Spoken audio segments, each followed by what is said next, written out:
C. Joseph Vijay எனும் நான்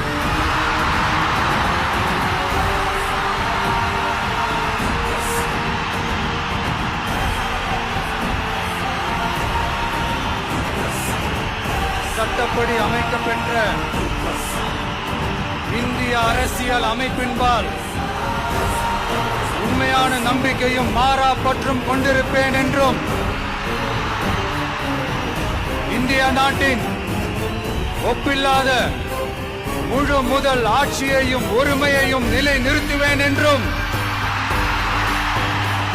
தமிழ்நாட்டு அரசின் முதலமைச்சராக உண்மையாகவும் உளச்சான்றின்படியும் என் கடமைகளை நிறைவேற்றுவேன் என்றும் அரசியல் அமைப்பிற்கும் சட்டத்திற்கும் இணங்க அச்சமும் ஒருதலை சார்பும் இன்றி விருப்பு வெறுப்பை விலக்கி பலதரப்பட்ட மக்கள் அனைவருக்கும் நேர்மையானதை செய்வேன் என்றும் ஆண்டவன் மீது ஆணையிட்டு உறுதிமொழிகிறேன்.